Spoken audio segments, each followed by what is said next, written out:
IPhone एक ऐसा brand जिसे हर कोई खरीदना चाहता है। इनफैक्ट साल 2023 की एक रिपोर्ट के हिसाब से 10 में से 7 स्मार्टफोन एप्पल आईफोन के सेल हो रहे हैं। मींस लोगों ने सबसे ज्यादा वो स्मार्टफोन खरीदा जिसका दाम 60,000 रुपए था। लेकिन वही जब साल 2008 में आईफोन भारत में लॉन्च हुआ था तब सिर्फ 50,000 यूनिट बिके थे और आज साल 2023 में 1 करोड़ से भी ज्यादा सेल हुई है। एक वक्त ऐसा भी था कि हम 90s किड का सपना हुआ करता था आईफोन खरीदने का।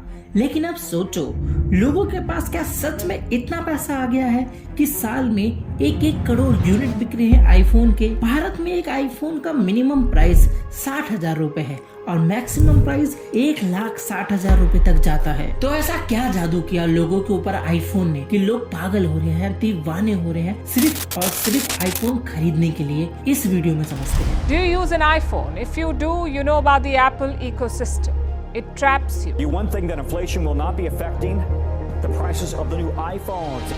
You buy one Apple product and you have to keep buying Apple. Devices, services, software, everything Apple. Bharat में एक इंसान की एवरेज सैलरी 20 से 30,000 रुपए लगभग होती है। अगर आप कॉल सेंटर पे काम कर रहे हो तो 15 से 20,000 तो मिल ही जाता है। इतनी कम सैलरी होने के बाद भी 1 लाख का आईफोन चाहिए लोगों को। सवाल ये उठता है क्यों लोग EMI, rent, school fees, hospital bills इतनी सारी टेंशन होने के बावजूद भी अपनी 20,000 की सैलरी में से एक आईफोन लेने का सपना देख रहे हैं, वो भी 5,000 रुपए का EMI बंधवा कर। तो इसका जवाब ये है कि भारत में आईफोन खरीदना एक स्टेटस माना जाता है। अगर आपके पास आईफोन है तो आप ऑटोमेटिकली अमीर बन जाते हो, भले ही उसने वो क्यों ना EMI पे ली हो। लेकिन आईफोन मतलब अमीर। एप्पल कंपनी की शुरुआत कंप्यूटर बनाने से हुई थी और फिर साल 2007 में एप्पल ने अपना पहला आईफोन लॉन्च किया USA में। 1.39 मिलियन यूनिट सोल्ड कर दिया 1 साल के अंदर और पूरी मोबाइल इंडस्ट्री में तहलका मचा दिया। उस वक्त एप्पल कंपनी का कॉम्पिटिटर सिर्फ 2 कंपनी हुआ करता था, एक ब्लैकबेरी, दूसरा नोकिया। अब आप लोग ये सोच रहे होंगे एप्पल ने बहुत अनोखी चीज बनाई होगी जिस वजह से उसके 10 लाख आईफोन बिक गए। नहीं, एप्पल ने कोई नई चीज इन्वेंट नहीं किया था, बल्कि कॉपी पेस्ट करके एक न्यू फोन बना दिया।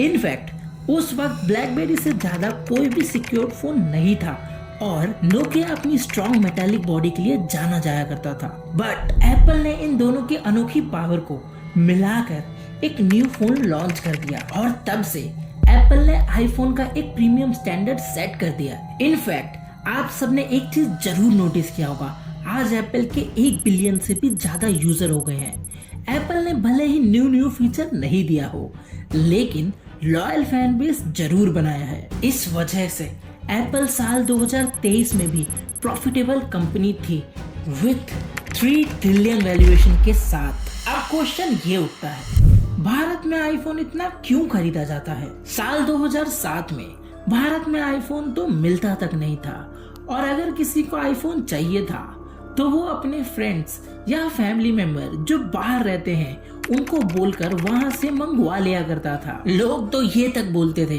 कि भैया अगर आईफोन चाहिए तो अपनी किडनी बेचनी पड़ जाएगी।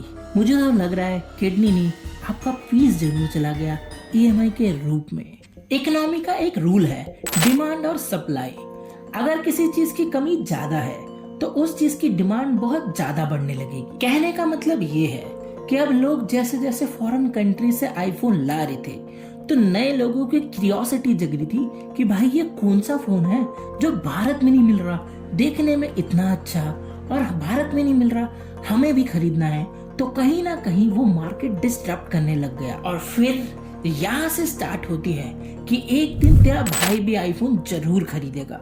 देखा जाए तो एक रिपोर्ट के हिसाब से आज हम इंडियंस को पैसे बचाने से ज्यादा पैसे उड़ाने में मजा आता है, जिस वजह से हम भारतीयों की सेविंग पिछले 50 साल में अब सबसे कम होती जा रही है। आप सबने एक चीज जरूर नोटिस किया होगा, अगर इंसान के पास आईफोन है, हाथ में एप्पल वॉच और कानों में एयरपोड्स, तो ये एक परफेक्ट मैच बनता है कहने का मतलब ये है कि हर इंसान के अंदर जो परफेक्शन का कीड़ा होता है उसको सेटिस्फाइड करने के लिए ये सब काफी होता है। देखो, अगर आपने कभी भी आईफोन यूज किया होगा या कर रहे हो तो आईफोन टू आईफोन डाटा तो भाई बिल्कुल मक्खन की तरह ट्रांसफर हो जाता है। लेकिन वहीं जब एंड्रॉइड की बात आती है या मैकबुक से कुछ कॉपी करने की बात आती है तो भाई दिमाग खराब हो जाता है एंड्रॉइड यूजर का। और वहीं आपकी बैटरी ज्यादा गिरती है अगर आप एंड्रॉइड में कुछ चीज भेज रहे हो या फिर कोई अन्य डिवाइस में भेज रहे हो जो एप्पल का नहीं है। तो आपने नोटिस किया होगा कि एप्पल की बैटरी तब ज्यादा लूज होती है। कितनी अजीब बात है ना? लेकिन एप्पल यूजर के लिए यही बात क्लास बन जाती है और शायद एप्पल का इकोसिस्टम ही कुछ ऐसा है कि ये बात कुछ हद तक सही भी हो सकती है एप्पल यूजर्स के लिए। आईफोन खरीदने का ये भी एक फायदा है कि अगर आप इनको सेल वेल में खरीद लेते हो तो इसकी रीसेल वैल्यू आपको बहुत अच्छी मिलती है एज कम्पेयर टू अगर आप कोई एंड्रॉइड फोन खरीदते हो तो उसको खरीदने के बाद उसकी वैल्यू 50% तक डाउन हो सकती है। लेकिन एप्पल के साथ ऐसा नहीं होता।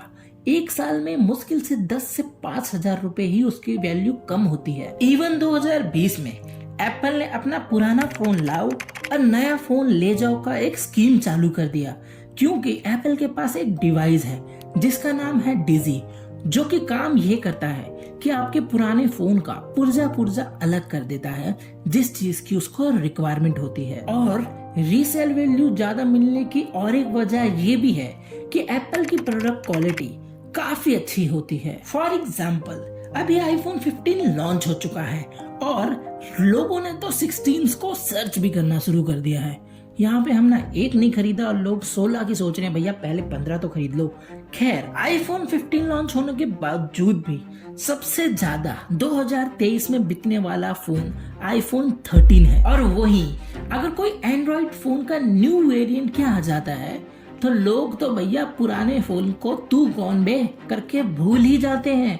लगता है जैसे कि वो फोन तो कभी आया ही नहीं था। भले ही कुछ फोन्स के फीचर्स काफी अच्छे हो, आईफोन से भी ज्यादा क्यों ना अच्छे हो, पर लोग एक्सेप्ट ही नहीं करना चाहते। लोगों को ये लग रहा है कि आज भी पुराने फोन्स की क्वालिटी वैसी ही है। IPhone is equal to quality और Android is equal to waste. आज भी लोगों के दिमाग में ऐसा ही बैठ गया है, लेकिन ऐसा नहीं है। आज स्मार्टफोन्स ऐसे हो गए हैं कि एप्पल को टक्कर दे सकते हैं, लेकिन वही एप्पल का लॉयल्टी फैन बेस इतना अच्छा है, उनको कुछ भी दिखाई नहीं देता। सब लोगों को रिच बनना है, अमीर लगना है, मिरर सेल्फी डालनी है, भले ही फोन EMI पर क्यों ना लेना पड़ जाए, लेकिन आईफोन चाहिए। एक आईफोन के लिए इतना पागलपन पता नहीं क्यों। और चोरी हो जाएगा ना तो पता नहीं कहां से इनके आंसू निकल जाएंगे। देखो, मेरा मानना सिंपल है, आईफोन हो या कोई भी 30-40 हजार से ऊपर का फोन, जब तक वो आपके पॉकेट में होल ना कर दे या फिर आपको EMI कम से कम 6 महीने तक से ऊपर की ना बन रही हो तो उसको मत लो। क्योंकि देखो यार, तुमने जोश में ले तो लिया, अब उसके लिए तुम्हें 5,000 रुपए महीना पूरे साल निकालना पड़ेगा। तुम ये भूल जाओगे कि तुम्हारी 30,000 की सैलरी अब 25,000 की हो जाएगी या 20,000 की भी हो सकती है अगर तुम सिर्फ और कुछ ले लो उससे। तो देखो, अगर आप अफोर्ड कर सकते हो, बिल्कुल कैश दे के ले आओ तो बिल्कुल लो ना यार, इसी के लिए तो बना है, आपके लिए ही बना है। पर अगर आप अफोर्ड नहीं कर सकते, सिर्फ शो ऑफ करना है, अपने आप को अमीर दिखाना है, गर्लफ्रेंड को दिखाना है, फैमिली में दिखाना है या फिर रिलेटिव की जलानी है, उसका कुछ फायदा नहीं है, क्योंकि एंड में आप ही का लॉस है। सो तब लो जब आप ले सकते हो या फिर तब लो जब आपकी गवर्नमेंट जॉब हो। लेकिन वहां पे भी तो 0.01% ही चांस है ना आपका होने का।